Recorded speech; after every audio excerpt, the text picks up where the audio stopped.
Чего вам НРТ, с вами коми-этноблогер Генрих Немчинов. Сегодня снова вещаю не с Республики Коми. Мы в Йошкар-Оле, Ёшкин кот тут проживает. Лежу под деревней Алешкина, где-то на лугах, в Республике Марьев. Тут проживают марийцы, ранее известные как черемисы. Сегодня их называют последними язычниками Европы. Национальный инструмент народа Мари – волынка. Пусть ролик пройдет так же созвучно, как мелодия этого инструмента.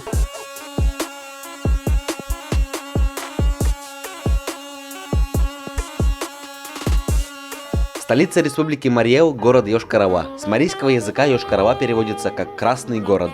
В центре действительно много красного цвета, чего только стоит набережная Брюгге. Пряничные дома украшают набережную города. Вот это Йошкар-Олинский ЗАГС. Тут даже стоит свой Кремль. В интернете Йошкар-Ола знаменита тем, что тут множество копий и достопримечательностей. Например, царь Пушка. В Йошкар-Оле есть такой парк с велодорожкой и дорожкой для пешеходов. Можно бегать, слушать пение птиц. И это все в центре города. Позади меня стоит дом. Он такой фактурный, кирпичный, но немного краска слезла. Улица Волкова, 155. В этом здании жил академик Сергей Иванович Вавилов. В городе много зданий с 20 века. Сохранились с колоннами, с лепниной. Вывеска написана на национальном языке, но цвет уже потеряла. Город похвалю, он красивый, здания интересные. Но вот есть такие вывески некрасивые. Еще бы придумать дизайн-код для города, будет вообще идеально. Каждый путешественник, тревел-блогер по-современному, скажет в влоге, где остановиться, где ночевать. Я в этом вопросе не советник. Когда посетите Йошкар-Олу, сами найдите, где ночевать, и мне еще напишите. В эту поездку в Марьев мы жили в 1,5 часа езды от города, в туристическом комплексе Раздолье.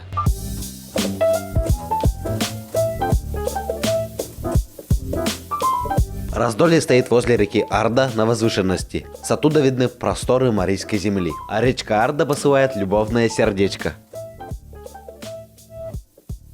Туркомплекс недавно купил рядом находящуюся марийскую избу. Сразу видна печка, ткацкий станок, одежда. А как называется вот это приспособление на марийском языке? Канзалаванта. Ну-ка, подожди, давай. У нас печка. Канзалат вот это, да. А это панда. Панда. Это как бы палка. Вот это ковры из камыша. Все то же самое плести, но только из камыша. Марийцы коров держат, да? Не только коров, всякая скотина, как ферма была во дворе. У нас отец, помню, как обозлиться бывало, я твою ферму сейчас выгоню, говорит.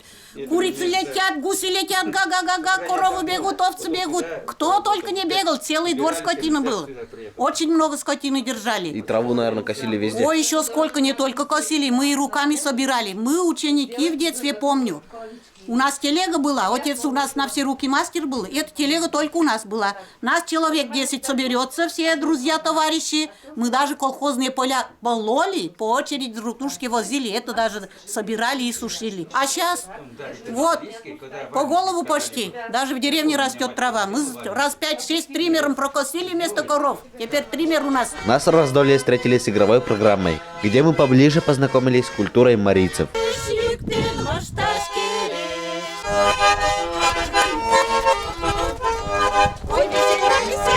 Кому-нибудь на плечо положу пояс, и мы вдвоем, кто из нас первый займет это место. В противоположную сторону бежим. Побежали? Побежали? Я туда бегу, вы туда бежите, да? Только аккуратнее. Побежали? Побежали? Куда бежим?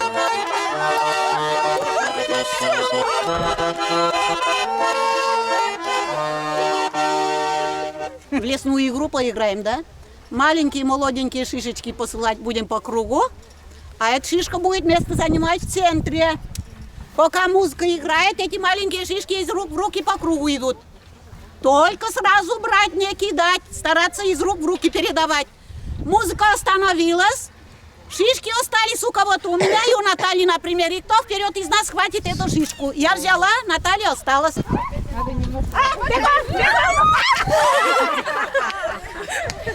Так, кто у нас остался без шишки? Калтин, кислеже, елнет марен, парняже, сем же дене кушталтен, парня беле чамалтен. Песню. Нет, песню. Коми. Кэти, коми езлен медбуркем, Новая мама, новая батя, Катиабу, Мичарем. Это песня про комбинациональную обувь кожаную, называется Кэты. На тетиву вон. Подходите. Левой рукой вот так придерживаете, да? Вот так. Потом большим и Одной научишься, второй и третий. указательным пальцем натягиваете тетиву. Вот так. Вот так. Пока стрелы. Ну-ка, покажи, как это делается. Ну, как-то у нас рановато, конечно, но давайте им передавать друг дружке 2 попытки.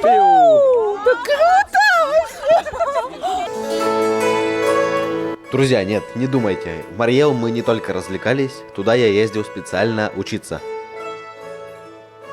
У нас есть хейтеры, и в Телеграме, да, как-то написали, что мы бабодеры. 2 дня у нас проходил медиафорум, где мы учились создавать контент. С нами вела занятия известная блогер, тиктокер Вера Трефилова. Она ведет канал «Дневник Удмуртки», замечательный человек, душевный, открытый. Я с ней даже снял небольшой коллаб. Пу! Пу! Бу! Щужи! Что такое? Щужи! Яй! Погода в Марьел с Республикой Коми отличается. Тут очень жарко, душно. А там грозовые тучи, смотрю, из-за леса поднимаются. Намечается, наверное, гроза.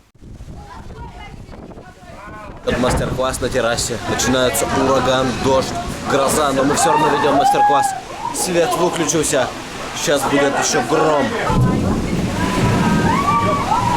Я хочу покайфовать на потом. Бодряще.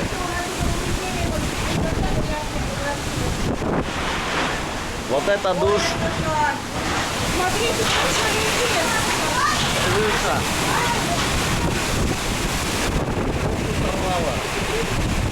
Крыша улетела.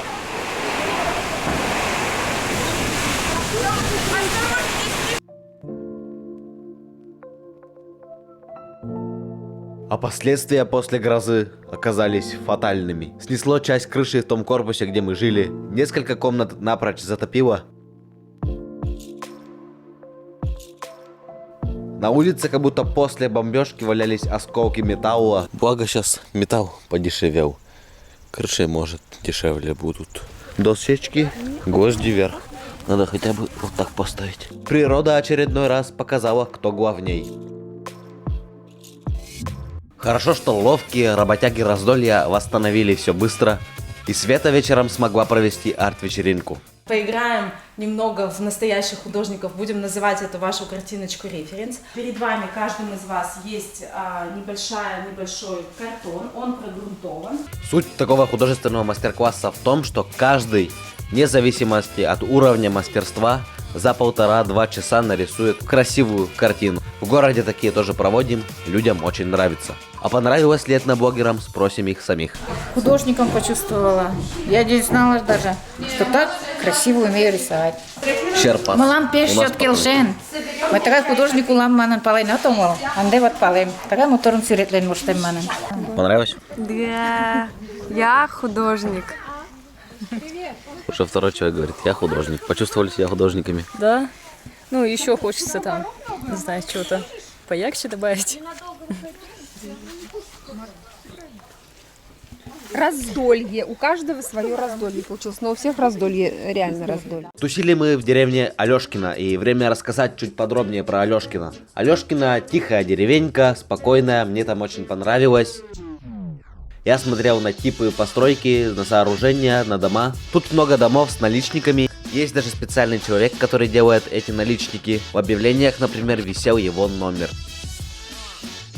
Марьел двор возле дома устроен чуть по-другому, чем в Коми. Перед домом тут есть небольшой участок, где можно сажать овощи, зелень, а за домом уже большой участок находится. Название деревни происходит от марийского словосочетания Ардым-Яу. Деревня возле реки Арда. По Арде, кстати, мы чуть-чуть поплавали на лодке. Все, воды нет, вода есть. Тонет. Ну почему она тонет? Нет, не тонет. Нет?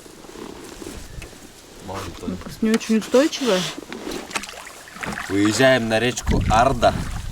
Переживаю, что надо было сумку оставить, потому что если мы наберем воды или бултыхнемся туда, то меня документы все намокнут, телефон и все такое. Места тут, правда, живописные, красивые.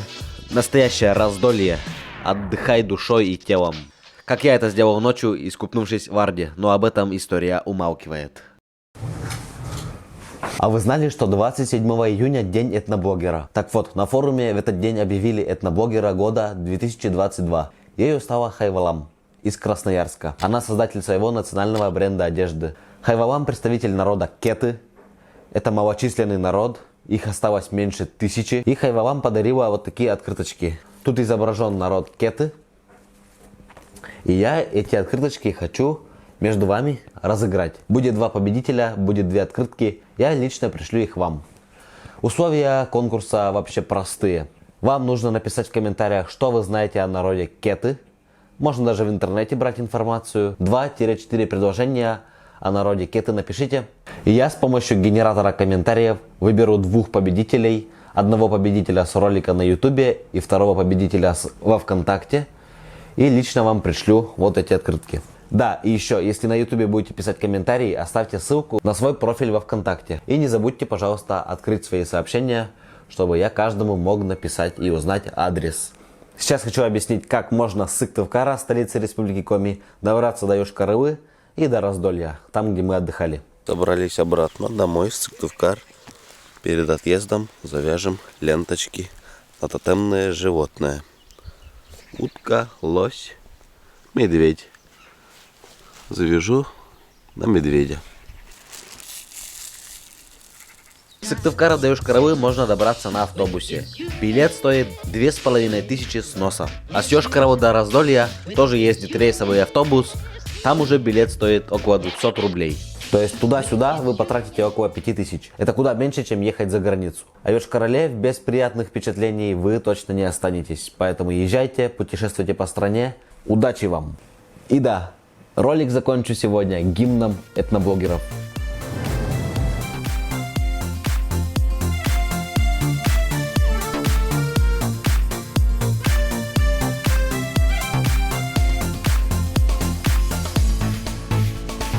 Древо в корнях своя мощь, силу семьи в нем найдешь. В каждом светлые мечты, богатство, любовь и душа. Культура дорогою предков вела, в песнях букет заплела. Наша задача точно по курсу, а в дружбе навеки сильны.